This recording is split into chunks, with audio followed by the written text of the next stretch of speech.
Alright all, welcome back to Beanie's Hobbies, and in this video we have got another printer unboxing to do, and said printer is the new Creality Ender 3 S1.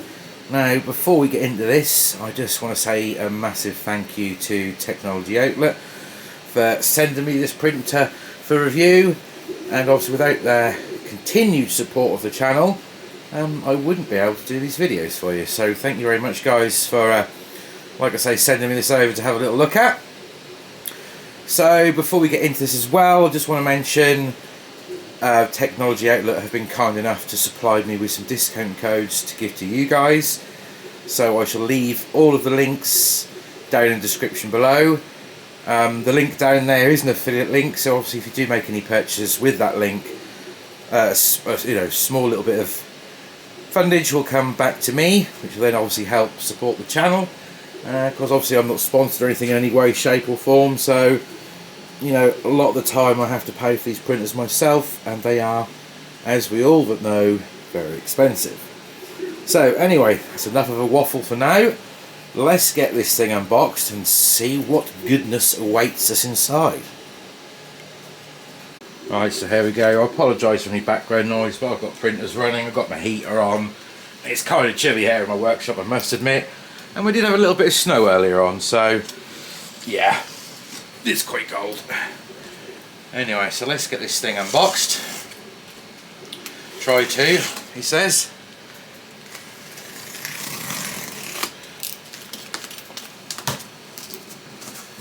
I do love a new printer, guys. Oh, I do love unboxing a printer, should I say. Right, so in the top of the box we have a piece of paper with a tip on. It's just to tell us about our retraction settings for the hot end. Warm tip. I wish that was warm in here, but hey ho. Right. Oh, a whole plethora of goodies. Okay, so we have quick start guide, tools, stickers, SD cards. We'll go through this shortly. Small spool of filament.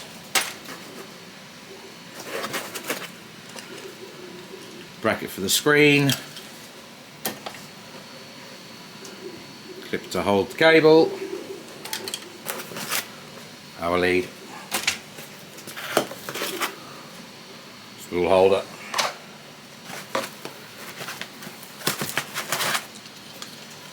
Also spool holder with filament runout detector attached. On this quite cool little swivel, so that will actually move around with the filament as it's being fed. Oh, and now for the pièce de la résistance, the all new Sprite direct drive unit. Ooh, she's very special. And obviously on the back here, I must stop saying obviously, on the back here we have the breakout board with everything that's all connected to it. So like I said before in a previous video on the CR10 Pro Smart Pro, you can easily swap out parts on this hot end if you need to perform any maintenance to it. Now this one is the plastic version. I do believe you can actually purchase an all metal version of this. I think this one is capable of around 260 degrees. An all metal version will then push it up to about 300. And you see, probably have got the CR Touch installed. We have this angled part cooling fan that is blowing directly onto the end of the nozzle. Nice bit of cable management at the top here, but we'll look at that a bit closer obviously when we get this installed on the printer. Okay, ooh, secret part hiding. We have screen. Now obviously it's not touch screen. We do have pushy clicky turny wheel. It's colour though. That's it for the first layer. Second layer, we have top part of the gantry. Oh, look at this guys, we have dual lead screws which are tethered. Ooh, I do like a bit of tethering. That is a massive upgrade over the Ender already. I mean, this is, for an Ender 3, the price is up there, guys. It is not cheap, but every time I've had an Ender, and I've had near enough all of the Enders, I always spend a small fortune on upgrading them. But now with this machine, the upgrades are already done. So we aren't going to have to spend any money doing any upgrades, which has always got to be a bonus. First thing I always do to the Enders is dual Z, followed by direct drive. So we have already got dual Z and direct drive in this printer, so we are good to go straight away. Now in the bottom, last piece is obviously the main part of the unit. The back here, we have ports, so we can easily plug in the filament detector. It's going to be the extra port to plug in for the Z-axis motor, and we've also got an expansion interface. Obviously that will be for some goodie to plug into that at a later date. So that's everything that's in the box. So next job is to get the box out of the way, take a look at all the parts, get this thing put together. Right guys, so I've got all the parts laid out here on the table that we're going to actually need to start off with to get this thing assembled. Just going to have a little look through this baggie with you guys, see what we've got in here. So we have got some stickers, a spatula,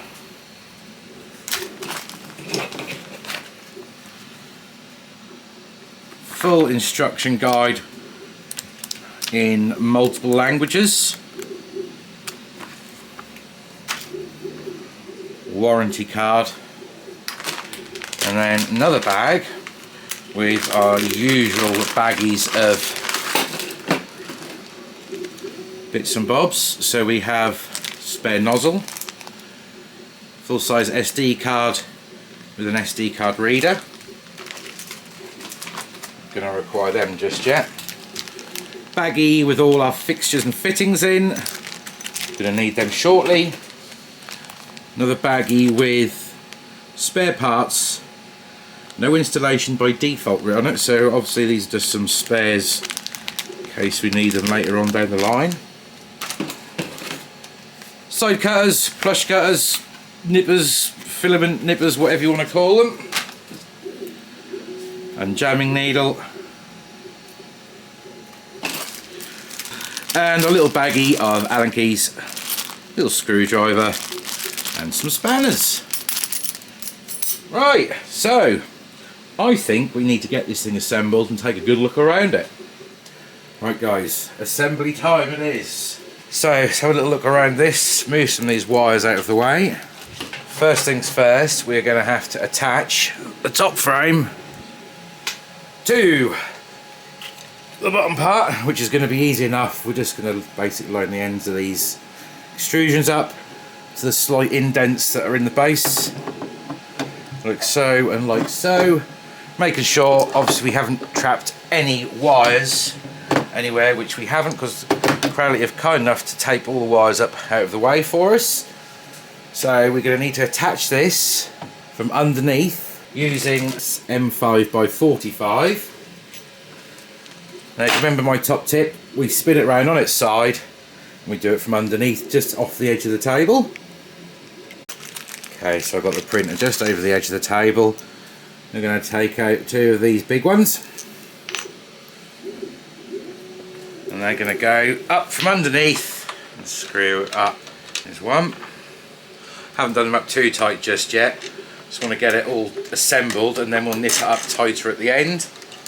And there's two. We'll spin the machine around and do the two that are located on the other side. Saying that, now I've got two in, I can actually tip this up so you guys can then see what we're doing. So you can see the two holes located there and there. Make sure it's sitting in the channel, which it is.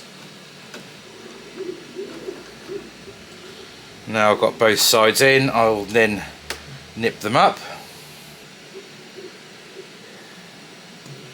Okay, so up next we're going to attach the bracket that holds the screen, and for that we are going to be using ones here in this plastic baggie that aren't actually labelled.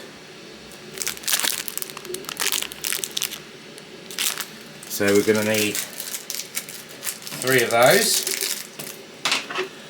They're very handy and always supplies with one too many. And that is going to screw in down on the side.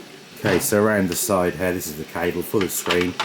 You can see 1, 2, 3 holes. On the side of the bracket, you'll see there's a raised lug.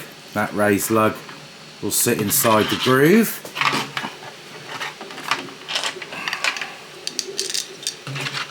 So we'll just move the cable down out of the way. Allen key in. And obviously do this up and repeat for the other 2. Okay, so that's now installed in place, nice, solid and firm. And not going to put the screen on just yet. I'll put the screen on when I come around to do all the wiring. So next job, we're now going to head over and install the hot end. So the hot end is installed onto this carriage here.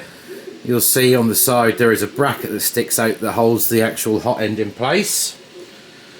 Now on the side of the actual hot end, you'll see these brass coloured screw holes, and that is where this will then sit in its little house, neatly tacked on there like that, held in place with those 3 screws.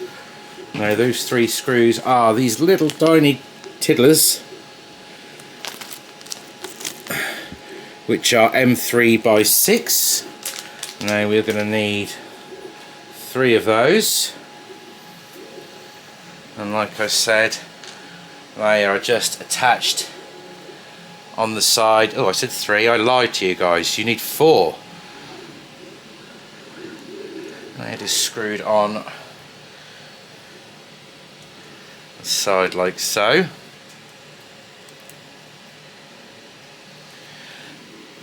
Yeah, so ignore me guys, it's not 3, it's actually 4.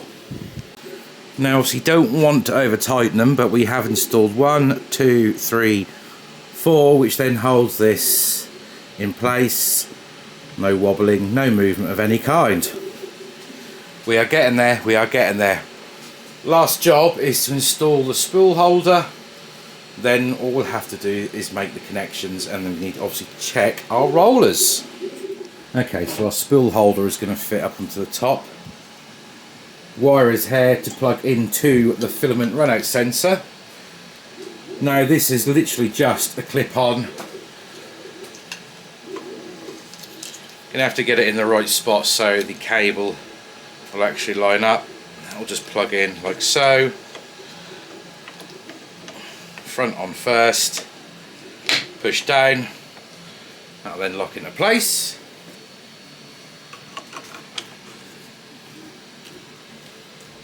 And there we have it.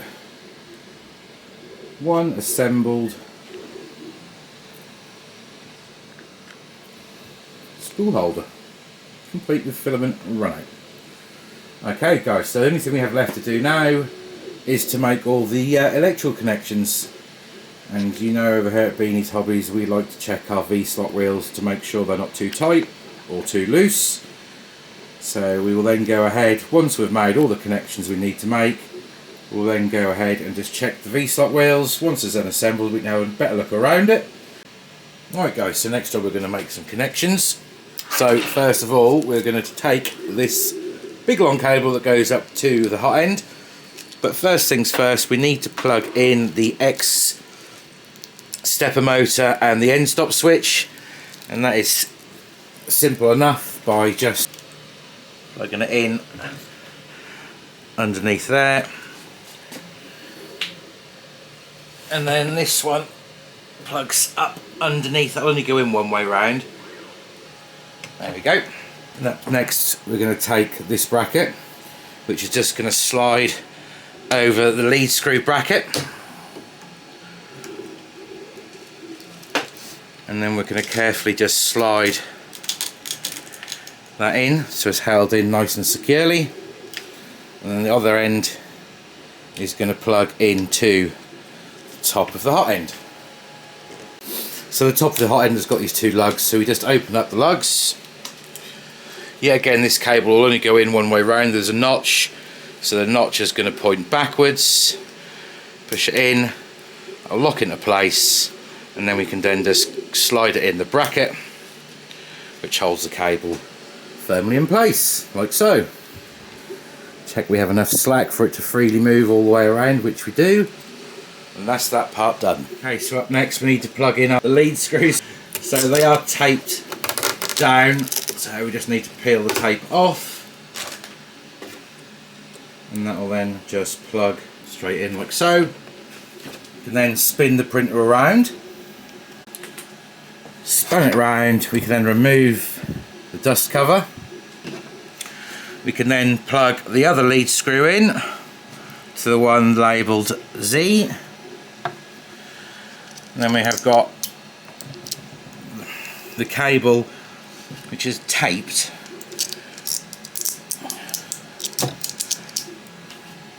for the filament runout sensor, and that plugs into the very end one, like so. And that is all the cables done around there. Last thing left to do now is obviously just attach the screen. So the back of the screen, we can see our port just there. Yet again, cable will only go in one way round. Plug it in, turn it round, drop it in, push it down, clip it on. And that is it, guys. Our Ender 3 S1 is now fully assembled. So next job, get it up on the bench, fire this thing up and have a little run around it. Okay, so the power lead plugs in this back corner. Power switch is located just on this side. We might as well go ahead and turn it on. You see the CR touch, it's just come to life. You see the screen has also come to life. And carefully remove, well, you do like their stickers. Carefully remove the screen protector. And there we have it, guys. One fully assembled Creality Ender 3 S1 3D printer. Not going to go through too much more now on this. Obviously I'm going to do a follow-up video with some test prints for you guys and my impressions. But first impressions of this thing so far is it looks awesome. While we are here though, we might as well just run around a few bits and bobs. Front edge here we have an SD card slot, then we have USB-C connection, we do have pull-out drawer, very important for snack storage. Now bed wise we do have steel bed, removable magnetic build plate, textured.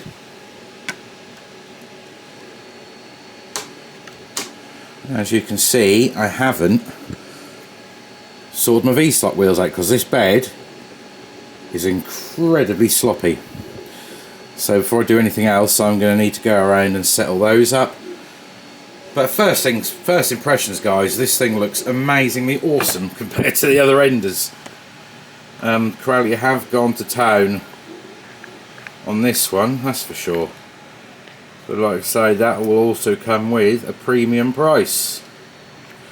This thing retails somewhere in the region of about £400, which is quite a lot for an Ender, but you have got all the upgrades on this thing you could possibly need. Dual Z, direct drive, it has got filament runout, it has got everything that you could possibly need on a 3D printer. So you haven't going to have to spend a penny doing any upgrades. Now as for the controls on this thing, very much the same as all of them. Build size of 220 by 270. Leveling options so we can level the bed. So yeah guys, everything is near enough exactly the same as all the other printers. Now I am looking forward to running some different filaments through this. Technology Outlet were kind enough to send me some of their PLA glitter Stardust Blue, which will be quite nice to print with, and I've also got some Easy Print TPU as well. So I'm going to give this printer a proper test. So yeah guys, stay tuned for a follow-up video, but so far so good. This thing is looking absolutely amazing. Let's just hope it prints as well as it looks. Anyway guys, that's it for this little video of an unboxing. Hope you all enjoyed it. If you want to give me a like, please do. If you want to subscribe, please do. Obviously don't forget what I said at the beginning about my affiliate link and my discount codes, which I will leave all of those down below in the description. So thanks for watching, stay tuned for the next video, and I'll catch you in the next one. Cheerio!